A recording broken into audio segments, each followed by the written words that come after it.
Welcome to the channel. If this is your first, is this even how I really talk? Is this my normal voice? What do I normally sound like? You know that feeling when you hear your voice, like someone records you, or you see like a home movie or something, and then like you hear your voice, and it's like you hate yourself. You're disgusted with the fact that you have to use that sound to communicate with other people on a daily basis. I don't know what it is. Am I the only one? Alright.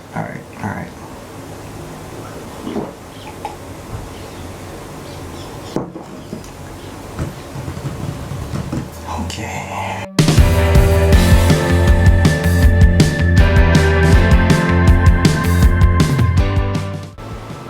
Hello. Today we are changing this photo into this photo using Lightroom CC on the iPad Pro, and we're just gonna hang out and rant about life. How's your day going? Let's get into this photo. Immediately I can tell that I underexposed the land part, the tide pool.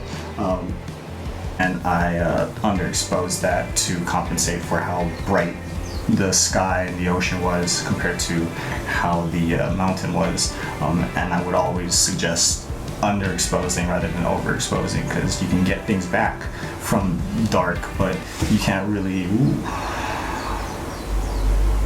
Gotta do laundry. Wife just texted me. Buzz. Time out. I'll be right back.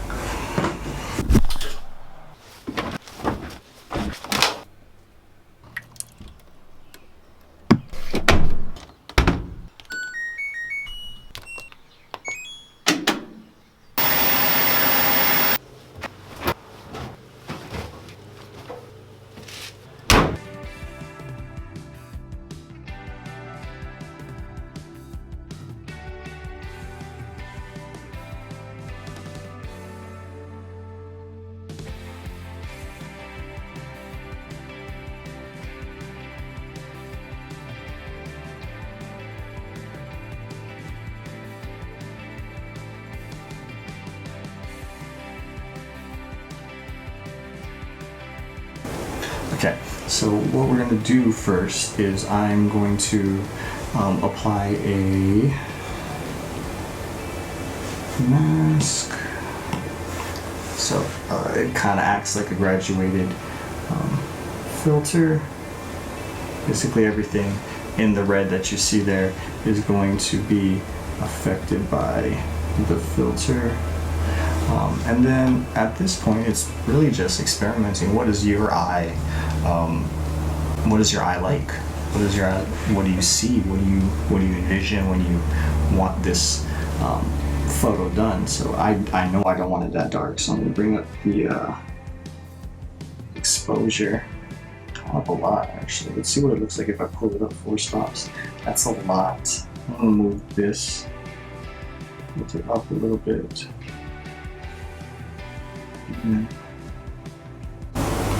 Alright, and then I'm going to turn down my exposure because I don't want it that bright.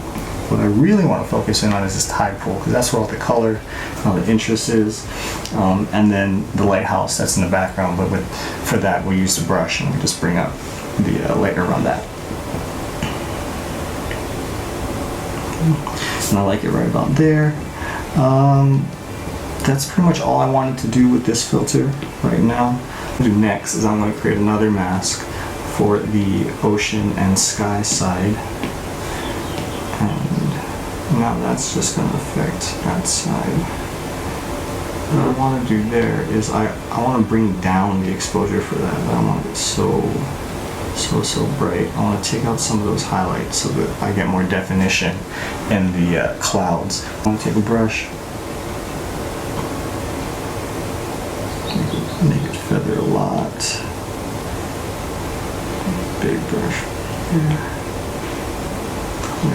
Mountains right here, and color in the rocks, really dark areas. And I'm just going to take out some of the shadows. I'm also going to bring up the exposure a little bit. just for those spots. I know it's probably going to mess with the detail of it, but I don't plan on printing this super huge. I'll probably print it no bigger than say that right there, which is like 13 by 19 or something like that. Yeah, somewhere in that range. Okay, and then I'm going to take this, I'm going to make another.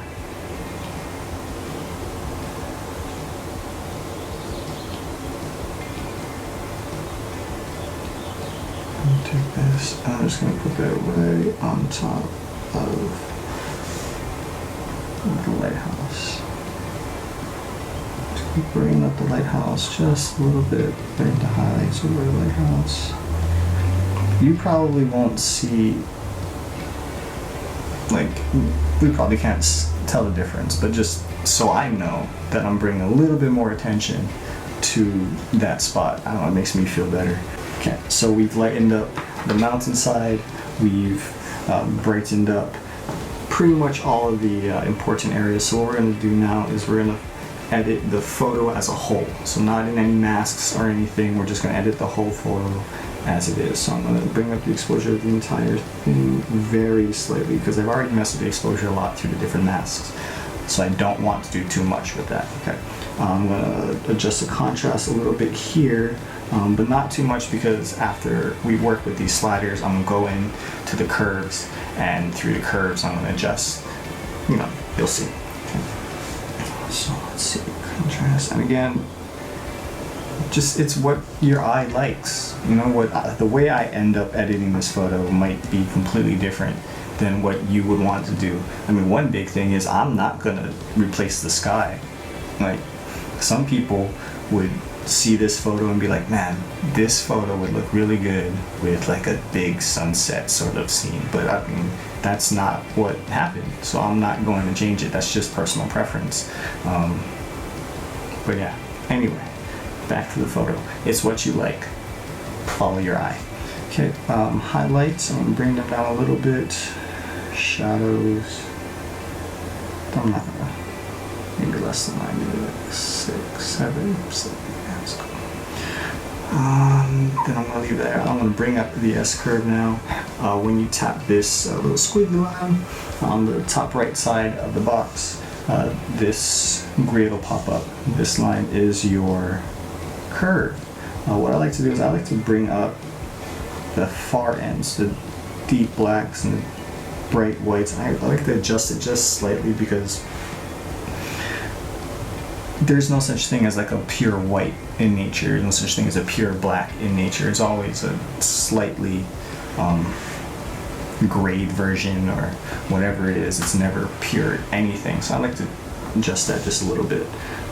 Again, that's just how my brain works. All right. So I'm going to bring down my darks a little bit, my midtones.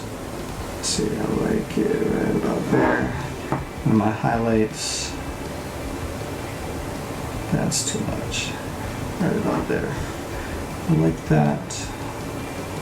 Again, you can go in there, you can adjust, you can make multiple points, but for me, that's pretty good. That's cool. All right, after we adjust the contrast and brightness, what we're going to do is we're going to go into the color, and I'm going to click on this color wheel, color circle right here, and I'm going to start focusing on specific hues of things. So I'm going to look at the blues first. These blues. I'm going to see how I like the hue. Do I want it like a more purple hue? Definitely not. It looks so fake. Do I want it more of a teal? I do like that. I like that. Okay. Keep it like that. See, how much do we want saturated? Not too much. I actually want to desaturate this a little bit.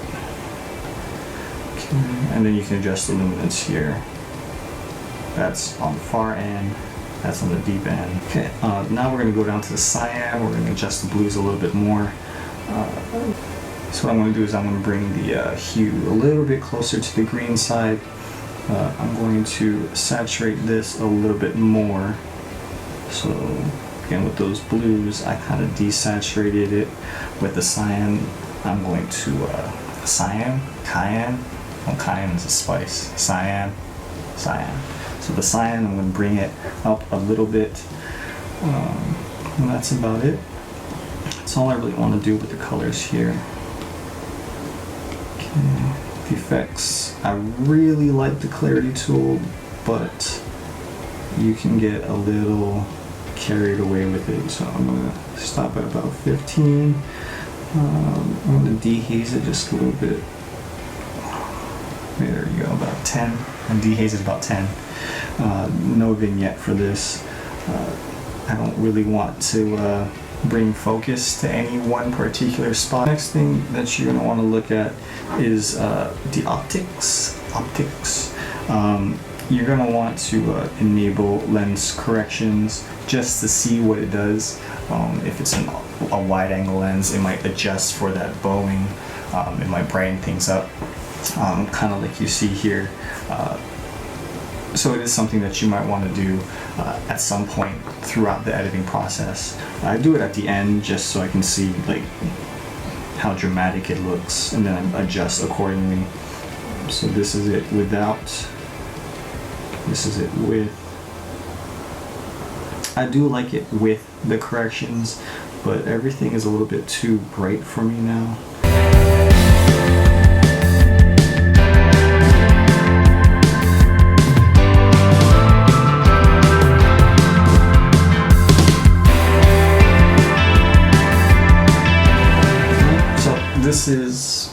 This is pretty much it. I mean, I might go back and do a few more, like, you know, tweaks, but this is before, this is the after.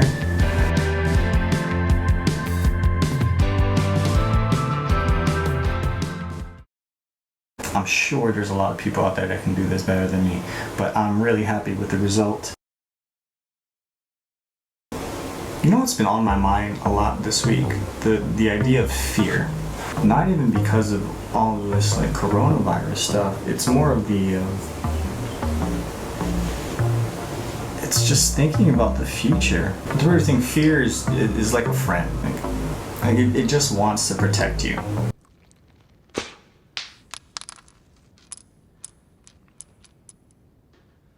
Don't do that. Fear just wants to make sure that you don't get hurt. Fear knows that what you're doing right now and what you've done in the past, it knows the result of that. It's not, it knows you can handle it because you've handled it. But anything new, anything that requires you to stretch yourself or requires you to, you know, do something unfamiliar, fear is scared of that. Sometimes you gotta scare fear. It's like you create your own jail cell. You build these walls around yourself and you choose to stay in there. You have the option to just walk out, live your life, or you can stay in this jail cell. The thing is that this jail cell that your fear has made for you isn't the one you think of when you think prisons and stuff. Now this cell is comfy, it's soft, it has all the amenities, it has everything you could possibly want, except what you really, really, really want. You're in your comfort zone, but it can never give you that one thing, that thing that your heart goes pitter-patter for. It can't give you that. The only way you can get it is to leave that cell into the unknown. Now I want to give you a couple tips on how to deal with your fears. And again, I'm just preaching to myself. So one, you need to focus your fears. So I don't think it's possible to get rid of your fear completely. I think you can control it more. I think you can redirect it, but I don't think that you can really get rid of a fear completely. So what I would suggest, what I've been actively trying to do in my own life, is redirect my fears. Focus it on something beneficial to my life. I fear that moment where I'm sitting down, wherever I am, at my old age, and just thinking like, what if? Just running off regrets in my life. And I'm scared of that moment. I don't want that to ever happen. So because of that, that forces me to push in other ways in my life. It forces me to push past smaller fears than that one. I'm more afraid of my regret and the what ifs than I am of everybody and the judgment. I say that now, but then watch, there's gonna be some like ridiculously evil troll that says the thing, just cuts right through, and I'm like, you got me. Second thing that you need to make sure you do, that which actually might be the first thing that you need to do, is you need to identify your areas of resistance. Like, what is it that you're afraid of? Like, is it the judgment that you're afraid of? Is it the work that you're afraid of? Are you afraid of success? Are you one of those people who fear, what are you gonna do if you actually pull this off? Like, what is your area of challenge?